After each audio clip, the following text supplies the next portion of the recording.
પગ ભીના હતા તો એક પગ ખસ્યો એટલે હું પડીને પછી બેઠી થઈ, પછી બેઠી થવા ગઈ ને તો પાછી થોડી ધસરી પડી, પછી થોડી વાર આડી પડી ને પછી બૂમ પાડી તો કોઈ ના આવ્યું તો પછી હું ધીમે રહીને બેઠી થઈ અને બેડ પર બેસી ગઈ. નજીક બેડ હતો ને, પછી બેડ પર બેઠી 2 મિનિટ અને પછી દરવાજો ખોલી અને પછી મારા બાબાને કીધું કે બેટા મેં પડી ગઈ. પછી આ દાદા હતા તો દાદાએ કઈ પડી, પછી અમારી બહુ આવી તો પછી ફોન અમારા બાબાનો સુરત ગયો હતો અને ત્યાં આવ્યો હતો. પછી એવું સાંભળું ને એટલે કે હું થયું ગભરાઈ ગયો. તો કે મમ્મીને આવું થયું કે હું હવે સુરતથી નીકળી જ ગયો છે ને આવી ગયો છે, તમે લોકો કોઈની બી ગાડી લઈને આવી જાઓ. ડ્રાઈવર તો અમારે જતા રહ્યા એટલે પછી બીજા મારફતે આવી ગયા. શિવાલય હોસ્પિટલમાં આવ્યા, પછી એક્સરે કરાયો ને તો સાહેબને 2 વાર કરાયો એક્સરે, પણ સાહેબને 50-50 લાગ્યું, ચોખ્ખું ના લાગ્યું. તો પછી કે આપણે MRI કરાવવો પડશે. તો પછી બીજે દિવસે અમે MRI કરાયો 11-1 વાગે અને પછી 12 વાગે દાખલ થઈ ગયા.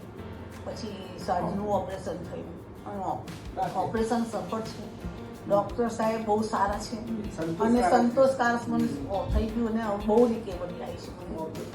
બાથરૂમમાં પેશાબ માટે ગયા હતા, બાથરૂમમાં પેશાબ કરીને પગ ધોઈને બહાર નીકળતા હતા અને બહાર નીકળીને એમના ભીના પગ હતા એ લૂછણીયા પર મૂક્યા અને લૂછણી એકદમ ખસી ગયું એટલે સીધા સામા જતા ગયા અને એકદમ થોડુંક એમ થઈ ગયું, પડી ગયા. જે પેલો બોલ ખરો ને એ થોડોક ડેમેજ થઈ ગયું અને પછી પાણીનું આગળનું બંધ હતું એટલે બૂમ પાડી પણ પેલું બંધ પાણીમાં સંભળાયું નહીં.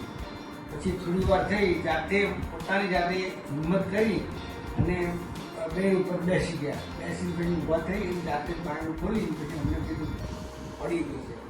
એટલે પછી અમે બધા ભેગા થઈ અને કીધું કે ભાઈ હવે આપણે બતાવી દઈએ. તો રાતે 10 વાગે 10 થી 11ના ગાળામાં સામેવાળા અમારી પેલા બેન છે અને એમના દીકરા બધા ભેગા થઈ અને ઉચકી અને પછી દવાખાનામાં અમને દાખલ કર્યા.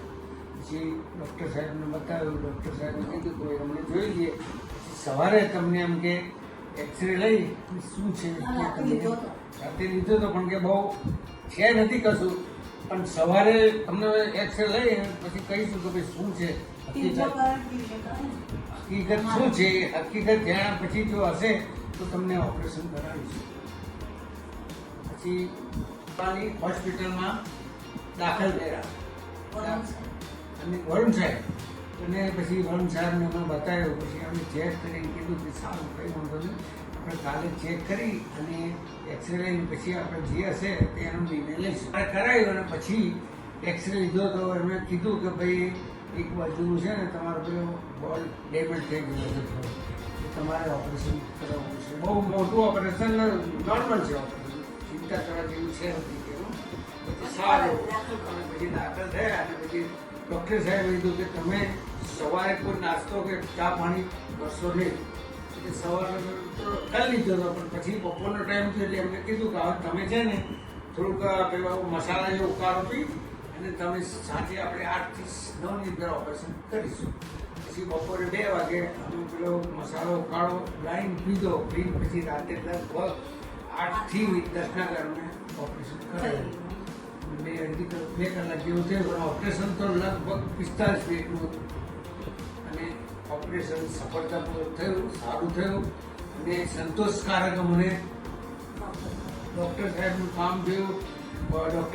કામ જોયું તથા એમની જોડે જે સ્ટાફ હતો બધું એ સ્ટાફ બી અમને બહુ સહકાર આપ્યો.